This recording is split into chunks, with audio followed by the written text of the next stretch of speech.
ఒకసారి ఫంక్షన్ కొడితే ఈడియం వస్తుంది. అవును. ప్రిజము ఇది మినీ ప్రిజం ఏదైతే ఉన్నదో మీరు వాడేది మినీ 311 GMP 0 అంతే. లైక్ వచ్చింది. పెద్దది వాడాలి అనుకుంటే రౌండ్ ఉంటుంది. ఓకే. ఒకవేళ నాన్ ప్రిజం వాడాలనుకుంటే నాన్ ప్రిజం పెడతాం. అయితే ఇక్కడ ఏంటంటే ఇది బ్యాక్ పెట్టేస్తున్నా నార్మల్గానే ప్రిసిషన్ ప్లస్ కదా ఈడియం. ప్రిసిషన్ ప్లస్ ఉంది, అది అట్లనే వచ్చింది. ఇక్కడనే ఇక్కడ పైన సింబల్ కనపడుతుంది కదా, ప్రిజం సింబల్. అవును. ఇక్కడ నేను ఇది యూజర్ 2కి మార్చిన సెట్టింగ్. ఇది మీరు ఎప్పుడైనా నాన్ ప్రిజం కావాలంటే నాన్ ప్రిజం ఇది ఒకసారి కొడితే నాన్ ప్రిజంకి వస్తుంది, ఒకసారి కొడితే ప్రిజంకి వస్తుంది. ఇప్పుడు ఇక్కడ మినీ ప్రిజం రౌండ్ ప్రిజం అని ఏర్పడదన్న. ఇక్కడ మినీ ప్రిజం చిన్న అక్కడ రౌండ్ అని కనపడుతుంది కదా, చిన్న పక్కన అదే మళ్ళీ రౌండ్ ప్రిజం వచ్చినప్పుడు ఎట్లా కనిపిస్తుంది సింబల్? అది రౌండ్ అంటే పెద్దగా కనపడుతుంది యాక్చువల్గా. దాని సింబల్ పెద్దగా కనపడుతుంది. ఓకే. ఇట్లా direct laser on laser on ఇగో ఈయనే. ఇప్పుడు అది వస్తే non prism mode. Laser on star 8 star press చేసి ఈడియంలో యాక్చువల్లీ 8 స్టార్ 8 కొడితే 8 కొడితే వచ్చేస్తుంది. మళ్ళీ ఆఫ్ కావాలంటే స్టార్ 8 అంతే, స్టార్ 8. ఓకే. ఈ స్క్రీన్ పైన నీకు ఇంకేమైనా డిఫరెన్స్ కావాలి అనుకుంటే సెట్టింగ్స్లో పోయి వర్క్ సెట్టింగ్స్లో స్క్రీన్లో ఏ లైన్కి ఏం కావాలనేది జనరల్గా మనకి ఈస్టింగ్ నార్తింగ్ కావాలి కదా, అంటే యాంగిల్ తర్వాత కావాలి, ఈస్టింగ్ నార్తింగ్ చూసుకోవాలనుకుంటే ఇక్కడ ఒక్కొక్కటి మార్చుకోవచ్చు మనకి ఏమేమి కావాలి. ఈస్టింగ్ నార్తింగ్ పెట్టండి.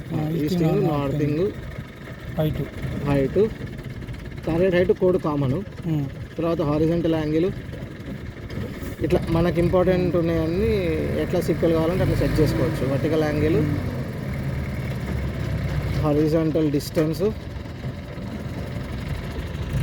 Slope distance, height difference. ఇది బేసిక్ థింగ్. అండ్ రీజనల్లో మనం సెట్టింగ్స్ చూసుకుంటే ఈస్టింగ్ నార్తింగ్ ఫార్మాటే ఉంటుంది. యూనిట్లో 4 డెసిమల్ వద్దు, 3 డెసిమల్ కావాలంటే 3 డెసిమల్ పెట్టండి. 3 డెసిమల్. ఓకే, అంతే. ఇప్పుడు డాటా ఒకసారి డాటా పెట్టండి. వస్తాయి రేపు వస్తాయి. డాటా అంటే ఎట్లా ఉండాలి, double point ID, not allowed, ఇవన్నీ నార్మల్ థింగ్స్. యాక్చువల్గా ఇవి అవసరం లేదు. మీకు ఎక్స్పోర్ట్ కావాలి అంటే పేజ్ కొడితే మేనేజ్లో పేజ్ డేటా ట్రాన్స్ఫర్ అని ఉంటుంది. ఓకే. పెన్ డ్రైవ్ ఉంది ఒకటి. పెన్ డ్రైవ్ లేదు కానీ ఓకేనా, నాకు ఐడియా ఉంది. ఆల్రెడీ డౌన్లోడ్ చేసిన, ఇంపోర్ట్ చేసిన. Data transfer, export USB stick కాకుండా సరే ప్రస్తుతానికి ఇంటర్నల్ మెమరీ పెడదాము చూడడానికి. ఓకే. జనరల్గా యూఎస్బి పెట్టాలా. కంటిన్యూ, ఇది కూడా కంటిన్యూ.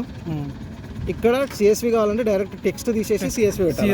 ఎక్సెల్ ఫైల్ వస్తుంది, direct Excel file, CSV comma delimited వస్తుంది. ఇది ఒకసారి ఇట్లా పెట్టి ఎక్స్పోర్ట్ చేస్తే నెక్స్ట్ టైం నుంచి సిఎస్వి తీసుకుంటాం.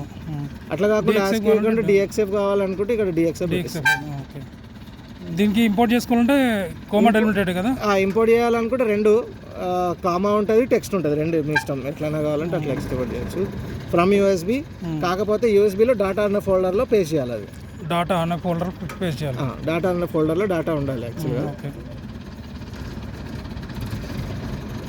ఎగ్జాంపుల్ అందులో ఇది జాబ్స్ అనే ఫోల్డర్లో అన్నీ వస్తాయి ఉండాలి. ఓకే, జాబ్స్ అనే ఫోల్డర్లో మీరు పెడితే ఇక్కడ కనపడతాయి అనమాట లిస్ట్. దాన్ని సెలెక్ట్ చేసుకుంటాం, కంటిన్యూ అంటాం. ఓకే. సిఎస్వి పెట్టేటప్పుడు హెడ్డింగ్ లాంటివి ఏం పెట్టకండి.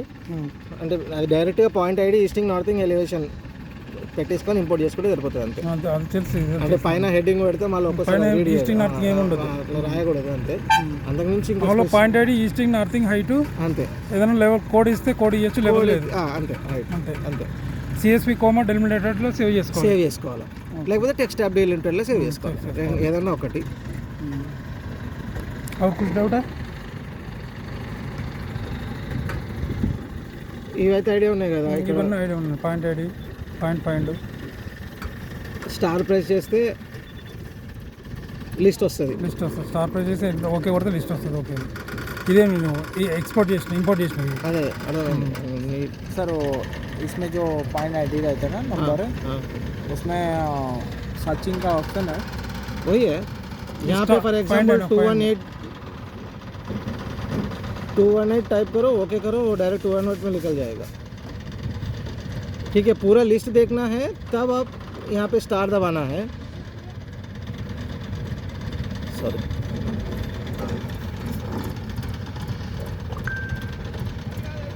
पूरा लिस्ट आएगा। पूरा लिस्ट आता है। स्टार दबाया तो पूरा लिस्ट आता है। तो स्पेसिफिक पॉइंट डालना है तो डायरेक्ट यहाँ पे 238 एग्जाम्पल 238 डायरेक्ट वो 238 को ले लेगा। నా ఇప్పుడు మన పాయింట్ 1 దగ్గరికి వచ్చినాక ఇక్కడ బ్రదర్ సౌండ్ వస్తుంది, అది రాకుండా అది రాకుండా ఉండాలంటే ఇలా సెట్టింగ్స్లో పోయి screen and audio stakeout beep off ఆన్లో ఉన్నాడు దగ్గరకు వచ్చినప్పుడు క్విక్ అని కొట్టుకుంటాను। దాన్ని ఇంకేమైనా 5 సెకండ్స్ 1 సెకండ్స్ అట్లా ఏం చేసుకోవాలా? దానికి సింపుల్ సెట్టింగ్ అంతే। సెట్టింగ్స్లో పోతే మీకు స్క్రీన్ అండ్ ఆడియోలో రెండు సెట్టింగ్స్ ఆన్ ఆఫ్ అంతే। ఈ డీప్ నార్మల్ అంటే loud normal off, okay normal పెట్టేస్తాం, నార్మలే ఉంచుతాం।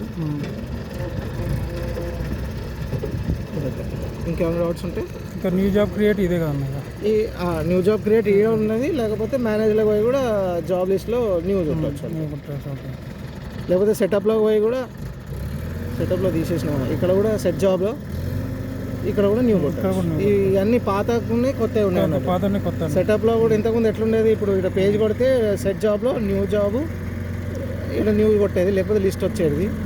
అట్లనే ఈడ కూడా న్యూ జాబ్ ఉన్నది, అట్లనే ఈడ కూడా జాబ్లోకి పోతే న్యూ జాబ్ ఉన్నది ఏదన్నా। ఇలా ఇంకోటి ఆప్షన్ వస్తుందా? మొన్న చూస్తాను నేను, ఇక్కడ మన కంప్యూటర్ డెస్క్టాప్ లాగా వస్తుంది, అదేంటన్నది? అయితే ఇది విండోస్ బేస్లో పనిచేస్తుంది విండోస్ యాక్చువల్గా। బేస్లో దీన్ని ఎగ్జిట్ చేస్తే మీకు అది వస్తుంది అన్నట్టు। నేను హోమ్ పెట్టి ఎగ్జిట్ కొడితే ఏంటంటే హోమ్ పెట్టి ఎగ్జిట్ కొట్టాలి, ఇది కంప్యూటర్ లాగా వస్తుంది బేసిక్గా। దీంతో మనకు పని లేదు, కాకపోతే ఏంటంటే ఇంటర్నల్గా పనిచేసేది లెక్కకి ఇది లోడ్ చేస్తే మళ్ళీ వచ్చేస్తుంది అంతే।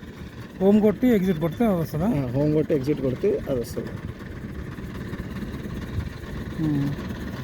రీసైకిల్మెంట్ అంటే మనం డిలీట్ చేసిన జాబ్స్ ఇందులో ఉంటాయా? లేదు, అట్లా ఏముండవు, ఉండవా? పెన్ నాకు లోపల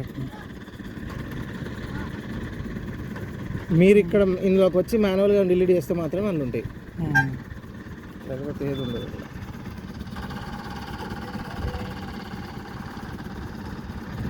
और कुछ सर अभी जो ये है ना टील है ना, टिल्ट, अभी टील ज़्यादा घुमाने थोड़ा एक आधा घंटा काम करने के बाद टील आउट हो जाता है। ये वाइब्रेशन के हिसाब से, वाइब्रेशन की वजह से यहाँ पे बीच बगल में ये चल रहा है ना, वो कॉमन है, साइड के वाइब्रेशन के हिसाब से चलता है। तो आप ఎక్కడ వరకు పోవచ్చు, ఎక్కడ వరకు యాక్సెప్ట్ చేయొచ్చు? 15 వరకు కూడా మనం 15-20 కూడా మీకు డిస్టెన్స్ ఏం తేడా రాదు।